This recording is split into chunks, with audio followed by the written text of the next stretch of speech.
శ్రీదేవి గారు నమస్తే అండి. ఈరోజు సీఎం జగన్మోహన్ రెడ్డి గారి అధ్యక్షతన జరిగిన మీటింగ్ తర్వాత మాజీ మంత్రి, మాజీ ఎమ్మెల్యే ఆర్కే రోజా గారు చేసిన వ్యాఖ్యలు మీరు వినే ఉంటారు. అసలు ఏ విధంగా రియాక్ట్ అవుతారు? మొట్టమొదటిసారిగా మేము రోజా గారికి ఒక విన్నపం చేసేది ఏందంటే, ఎప్పుడైతే ఈవీఎంలు పాపం పోయినసారి వాళ్ళు 151 సీట్లు వచ్చినప్పుడు ఈవీఎంలదేం ఫాల్ట్ లేదు. అప్పుడు కరెక్ట్‌గా పనిచేసినాయి. ఇప్పుడు పాపం ఆ దెబ్బ తట్టుకోలేక 164 సీట్లు ఎట్టొచ్చినియి అని గిజగిజ కొట్టుకుంటున్నారు. అమ్మ రోజా, కూజా నువ్వు నగరంలో ఏ రకంగా ఓడిపోయావో ఒక్కసారి ఆలోచించుకో. నిన్ను నగర ప్రజలు నగర బహిష్కరణ చేసి ఏ రకంగా బయటికి తరిమేశారో, నీ పార్టీలో ఉండవాళ్ళే నిన్ను ఏ రకంగా తరిమేశారో చూశావు. ఇప్పుడు పాపం పర్యాటక శాఖ మంత్రివి నువ్వు. పర్యాటక శాఖ మంత్రిగా ఉండి కూడా ఎన్ని ప్రాంతాల్లో రాష్ట్రం మొత్తం పర్యాటక ప్రదేశాలు చాలా ఉన్నాయి. ఒక్క వైజాగ్ మీదే నీకు అతిగా ప్రేమ వచ్చింది. ఎందుకో నాకు అర్థం కాలేదు. పాపం జగన్మోహన్ రెడ్డి వైజాగ్ ప్యాలెస్లు అంటే ఇష్టపడ్డాడని చెప్పేసి అక్కడ ప్యాలెస్లు కట్టి తర్వాత పర్యాటక ప్రదేశాలుగా మారుస్తున్నానంటే, పర్యాటక ప్రదేశాలకు పెట్టుబడి 500 కోట్లు పెట్టే అంత స్తోమత ఆంధ్రప్రదేశ్కి లేదమ్మా. కాకపోతే నువ్వు చేసే పనులు ప్రతి ఒక్క పని కూడా అబద్ధానికి బ్రాండ్ అంబాసిడర్ ఎవడంటే పాపం రోజా గారి. ఆవిడ చేసే ప్రతి ఒక్క మాట అబద్ధమే. నిజం చెప్తే ఆ తల 1000 మొక్కలు అయిపోద్దేమో అని ఒక శాపం ఉందేమో తెలియదు. కానీ పాపం పోయినసారి పర్యాటక శాఖ మంత్రిగా మాజీ చంద్రబాబు గారి హయాంలో భూమా అఖిలప్రియ గారు ఉన్నారు. భూమా అఖిలప్రియ గారు ఉంటే పాపం ఆమె పంజాబీ డ్రెస్ వేసుకుందని ఆమె విపరీతంగా ట్రోల్ చేసింది. చీర కట్టుకోవడం చేత కాదా అని. పాపం నువ్వు అదే పర్యాటక శాఖ మంత్రిగా నువ్వు వచ్చావు. పాపం నువ్వేం చేసావో చూసాం. మరి నువ్వే రకమైన డ్రెస్సులు వేసావో, ఏ రకమైన డ్యాన్సులు వేసావో, ఏ రకంగా జబర్దస్తుల్లో ఎన్ని షోలు చేసావో చూసాం. ఎప్పుడైనా ఒకళ్ళని విమర్శించేటప్పుడు నిన్ను నువ్వు ఆత్మ విమర్శన చేసుకొని బయట వాళ్ళని మాట్లాడమని ఒక సలహా అయితే ఇస్తున్నాం. మీ మీద ట్రోల్ చేస్తున్నారని చెప్పి మీ పాపతో సహా బయటకు వచ్చి మాట్లాడిందే అదే అమరావతి రైతులని ఏ రకంగా ట్రోల్ చేయించావు. నువ్వు పెయిడ్ ఆర్టిస్ట్ అయి మమ్మల్ని పెయిడ్ ఆర్టిస్టులు చేశావు. ఏ రోజైతే 6 నెలలు మీ ప్రభుత్వం వచ్చి 6 నెలలు గడవక ముందే అమరావతి మీద ఏ రకమైన విషం జిమ్మావో ఆ విషానికి విరుగుడు కనుక్కొని అమరావతి రైతు మహిళలు కూడా రాష్ట్ర వ్యాప్తంగా తిరిగి వైసీపీని ఎలా ఓడించాలి, మాకు అన్యాయం చేసిన పార్టీని ఎప్పుడు ఇంట్లో కూర్చోబెట్టాలని ఒక ప్రతిజ్ఞలాగా పూనుకొని మేము ఇక్కడ ఉద్యమాలు చేసాం. పైపెచ్చి మేము రాష్ట్ర వ్యాప్తంగా పాదయాత్రలు చేసాం. క్యాంపైన్లు కూడా మా శక్తి కొలది ఎన్ని నియోజకవర్గాలు తిరగాలంటే అన్ని నియోజకవర్గాలు తిరిగాం. మరి మా అందరి శ్రమ ఫలించి ఈ రకంగా బాబు గారికి అయితే మరి 164 సీట్లు రావటం జరిగింది. ఒక్కసారి మీరు దయచేసి ఎప్పుడైనా ఓటమిని అంగీకరిస్తున్నాను, నాలో ఉన్న ప్రజల తీర్పుని అంగీకరిస్తున్నాను, మరి నేను ఏదైనా తప్పులు చేసుంటే దాన్ని సరిదిద్దుకుంటానని చెప్పేసి ఎప్పుడైనా ఓడిపోయిన వాళ్ళు మీడియా పరంగా వచ్చి వాళ్ళని ఆత్మవిమర్శన చేసుకోవాలి. అలా కాకుండా అవ్వాతాతలు నాకు ఎందుకు ఓట్లు వేయలేదు, మరి అమ్మఒడి ఇచ్చిన తల్లిదండ్రులు నాకు ఎందుకు ఓట్లు వేయలేదు, యువత ఎందుకు ఓట్లు వేయలేదు అని చెప్పి మాట్లాడుతున్నావు.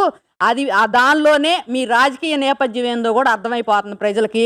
మరి ఆడుదాం ఆంధ్ర అని ప్రోగ్రాం పెట్టాను, దానిలోనే 100 కోట్లతో దాన్ని పెడితే 100 కోట్లు స్కామ్ ఎట్ట జరిగిందని చెప్పి మాట్లాడుతున్నావు.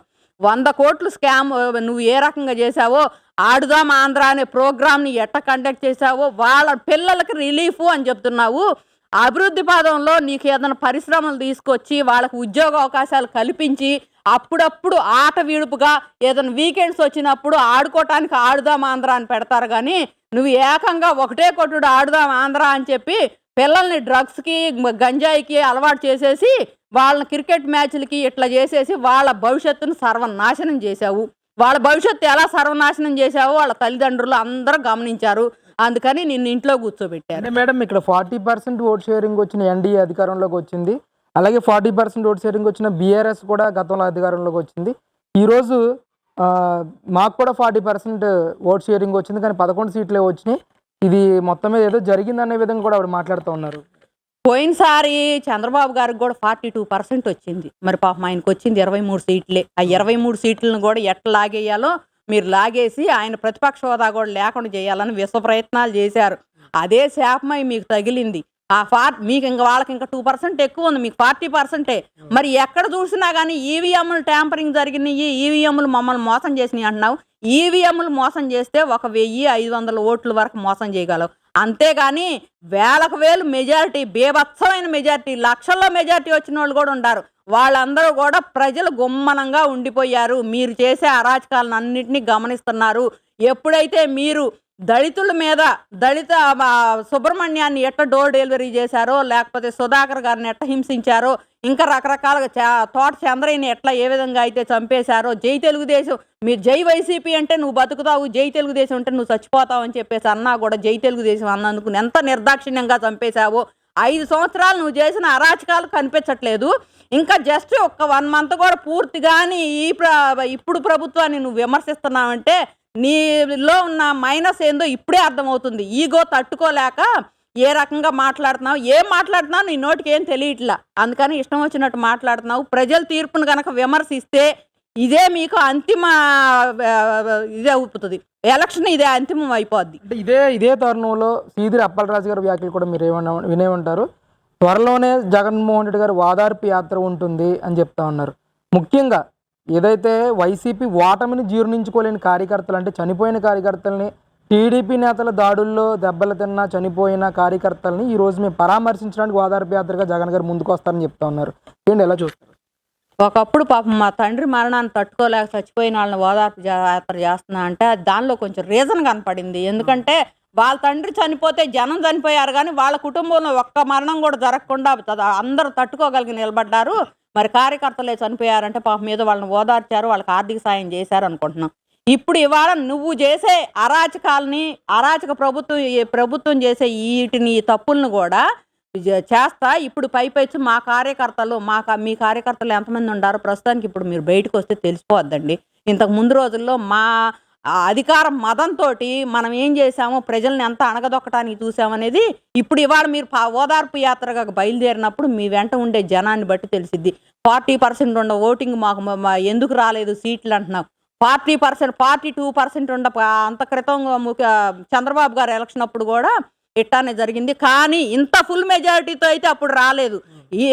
వేలు లక్షలతోటి మెజారిటీ తీసుకొచ్చి హయ్యెస్ట్గా నిలిచారు. అప్పుడు మీరు వేలల్లోనే, కనీసం కొన్ని చోట్ల అయితే 500-600తో కూడా ఓడిపోయిన ఇది ఉంది.